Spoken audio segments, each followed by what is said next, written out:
నారా రోహిత్ గారిని మాట్లాడవలసిందిగా రిక్వెస్ట్ చేస్తూ సార్.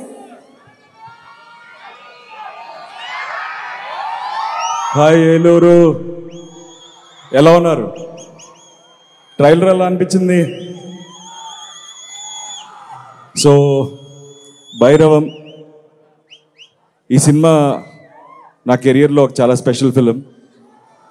ఈ సినిమా నాకు ఫస్ట్ తీసుకొచ్చింది బెల్లంకొండ సురేష్ గారు, ఒకసారి చూడండి సినిమా అని. సో అండ్ దెన్ సినిమా చూడడం జరిగింది, నచ్చింది. అండ్ దెన్ విజయ్ డైరెక్టర్ అనేసరికి ఐ వాజ్ వెరీ కాన్ఫిడెంట్. తన ఉగ్రం కానీ నాంది కానీ ఎలా తను హ్యాండిల్ చేశాడో మీరు అందరూ చూశారు. సో అదే కాన్ఫిడెన్స్ నాకు ఉన్నింది.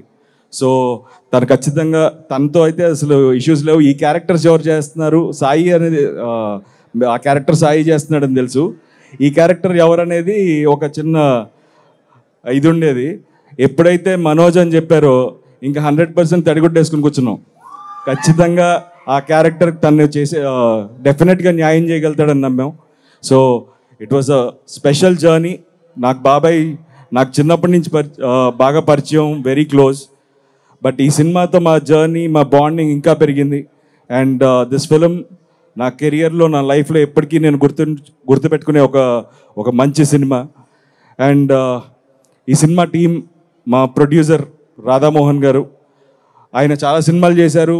ఆయన ఒక సినిమాని నమ్మితే ఆ సినిమాని ఎలా బ్యాక్ చేస్తారో మీరు ముందు చూసుంటారు. ఈ సినిమా కూడా అలాగే చేశారు.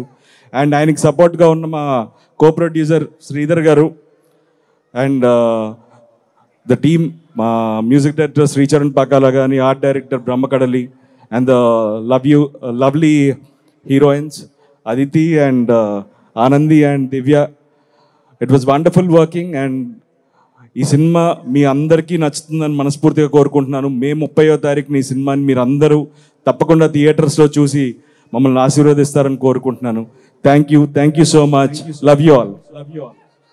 Thank you so much Nara Rohit గారు. And yes requesting Manchu Manoj గారి మాటలు ఇప్పుడు వినేద్దాము.